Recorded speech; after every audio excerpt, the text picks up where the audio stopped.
Eu me chamo Alisson Carvalho e junto com Mário Montino vamos falar sobre árvore B, B+, e tabela hash.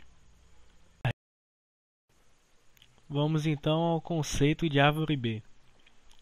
Árvore B são árvores balanceadas projetadas para trabalhar com dispositivos de armazenamento secundário, como discos magnéticos, visando otimizar as operações de entrada e saída nos dispositivos. O tempo de acesso às informações em um disco é prejudicado, principalmente pelo tempo de posicionamento do braço de leitura. Uma vez que o braço esteja posicionado no local correto, a leitura pode ser feita de forma bastante rápida. Portanto, devemos evitar muito acessos ao disco, ou seja, acessar a memória de HDs e componentes parecidos é muito lento. Então, a aplicação deve ao máximo tentar reduzir o número de acessos. Como podemos ver no slide, a árvore B é uma estrutura de dado onde ela contém uma raiz e essa raiz contém filhos e esses filhos são páginas. E essas páginas são compostas por chaves, que são os registros, ou seja, os conteúdos, e os ponteiros, que indicam para a próxima página ou para o último nível, que seriam as folhas. Podemos ver que com essa forma de estrutura é possível chegar, no nosso exemplo, a qualquer conteúdo com no máximo 3 buscas. Isso otimiza muito o tempo de busca em relação a um disco rígido. Não é necessário percorrer um registro por vez para conseguir achar o conteúdo desejado. Bom, então vamos para a última forma de estrutura de dados que será abordada nesse slide. A árvore B+. A árvore B+, é uma variação da estrutura básica da árvore B. Sua principal diferença em relação à árvore B é que todos os registros são armazenados no último nível, ou seja, nas páginas folhas. Estas páginas folhas são ligadas, oferecendo um caminho sequencial para percorrer as chaves. Os níveis acima do último nível constituem um índice cuja organização é a organização de uma árvore B. Ou seja, é uma variação da árvore B, onde a parte acima das folhas corresponde a uma árvore B e a parte abaixo é uma sequência de registros de forma ordenada.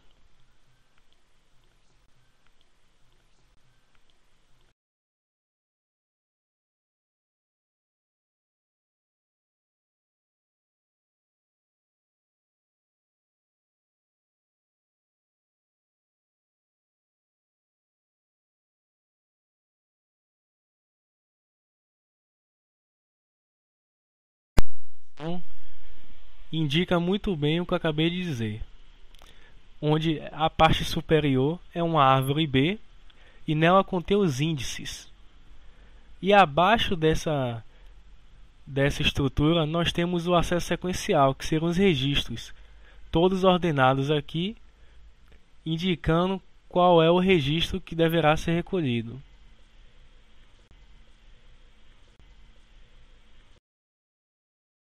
Bom, então vamos a outra forma de estrutura de dado conhecida, a tabela hash. A tabela hash, assim como a árvore B, é usada para armazenar e localizar dados. Porém, a tabela hash é um vetor de número de registros. Cada registro tem um caminho especial, chamado de chave. Essa chave é o identificador para os dados nela. Bom, como podemos ver aqui no slide, um exemplo do hash. No caso, nós temos um número que equivale a 43.543 e ele será dividido por 701, que é o módulo. E o resto dessa divisão equivale à posição onde será armazenado esse valor. Ou seja, na forma estrutura hash, você precisa do valor e através de uma função que será definida pelo programador ou pela pessoa que desenvolveu o código, você terá o resultado, ou seja, a posição onde será armazenada essa informação. Oi pessoal, meu nome é Mário Montino. Eu vou falar aqui sobre MySQL e como o banco de dados trabalha com índices. O banco de dados que eu escolhi foi o SQL e para isso eu vou estar usando o sistema de gerenciamento de bancos de dados que é o MySQL. O MySQL hoje já é muito conhecido em todo o mundo, é bastante popular, por isso que eu resolvi trabalhar com ele. Bom, quando se trata de banco de dados, constantemente é preciso fazer consultas a tabelas que normalmente têm grande quantidade de registro, e por este motivo leva algum tempo para serem lidas e para que o resultado seja retornado.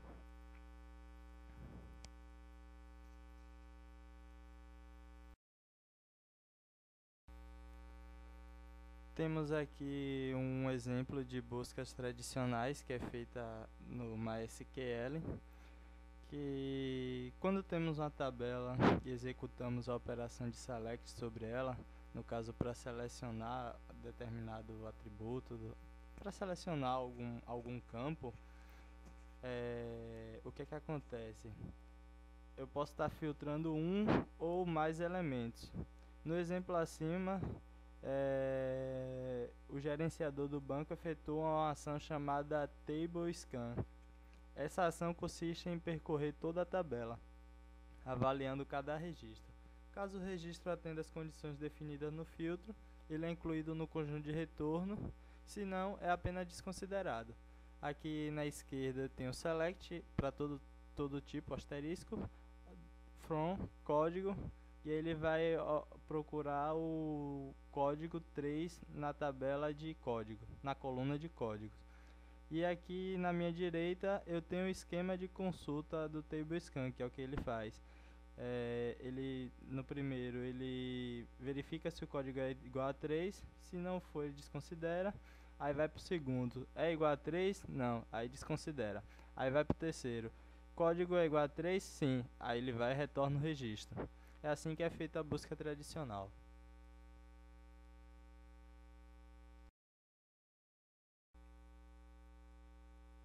Uma forma de melhorar essas consultas é a utilização de índices, que são objetos do banco de dados que facilitam a organização e a consulta de uma tabela, indexando-a por uma de suas colunas.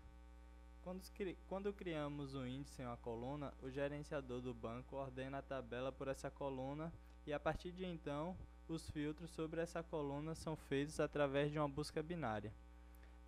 Na busca binária, a tabela sofre divisões sucessivas, até que o registro desejado seja localizado. Inicialmente, a tabela é dividida na metade, onde os registros com os menores valores do campo indexado ficam na parte superior e os registros com maiores valores ficam na parte inferior. O gerenciador verifica então em que parte está contido o pesquisado e se na primeira metade ou na segunda. Por exemplo, da imagem, se pesquisássemos pelo registro de código 3, seria avaliado se o valor é maior ou menor que 5. Como o valor é menor, indica que o registro procurado encontra-se na primeira metade.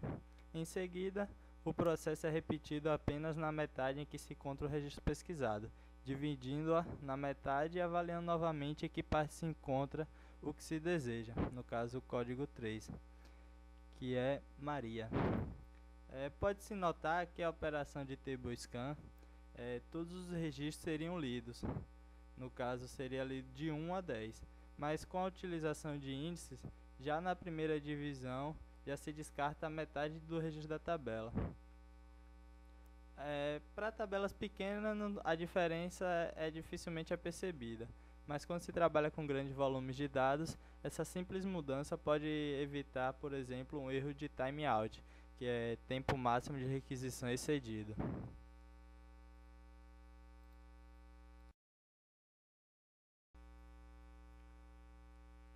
No banco de dados MySQL, os índices podem ser criados com facilidades, tanto no momento da criação da tabela quanto em uma tabela já existente. A imagem mostra a ação de criar uma tabela chamada clientes com dois campos, código do tipo inteiro e nome do tipo texto, que é o varchar. O índice é criado com o uso da palavra reservada index, que está logo embaixo, seguida do nome da coluna a ser indexada, neste caso é código, né? Essa é uma forma de estar criando índices no MySQL.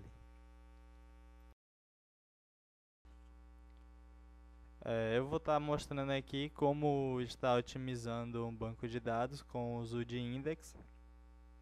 Para isso eu peguei o exemplo de um banco de dados sem otimização, como vocês podem ver, com a cardinalidade muito alta.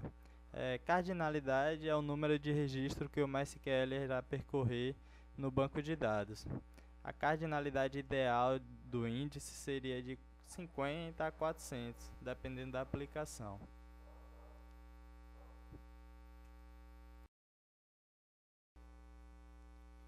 Vou testar uma query com índice ruim e ver o tempo que o banco vai levar para encontrar ela, visto que a cardinalidade dela é muito alta. Para isso, eu dou um select em contador e vou procurar pelo prot 604.39 EDB. Aguardar um pouquinho. Pronto. A query demorou quase 60 segundos para executar. O motivo é que o servidor pesquisou cada um dos registros do banco. E aí, por isso, como a cardinalidade dela estava muito alta, ele teve essa demora. É um tempo suficiente para derrubar qualquer servidor. Vou criar um índice, dando um create index, nome do índice, nome do meu índice, on contador, que é o nome da tabela, e coloco o nome do campo que vai ser indexado, seguido do número de caracteres que irão compor esse índice. Vou dar um executar. E aí pronto, o comando foi executado com sucesso, a consulta levou 0,5 segundos. Pronto, o index está criado.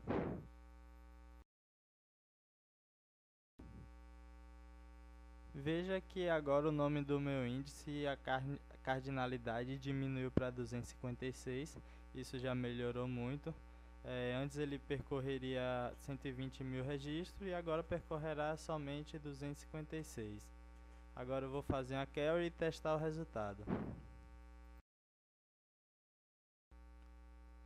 Para isso eu dou um select em contador e vou procurar no campo prot o 03554D6B.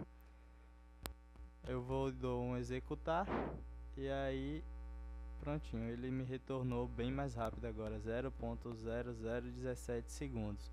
Veja que com o índice isso adianta muito a busca no banco de dados, visto que ele não vai mais ter que percorrer todo o banco, mas com aquela estrutura da árvore, ele consegue, com o índice, ele consegue ir muito mais rápido localizar o que se deseja. Então é isso, pessoal, é assim que funciona um banco de dados trabalhando com índices. Espero que tenham gostado e até a próxima.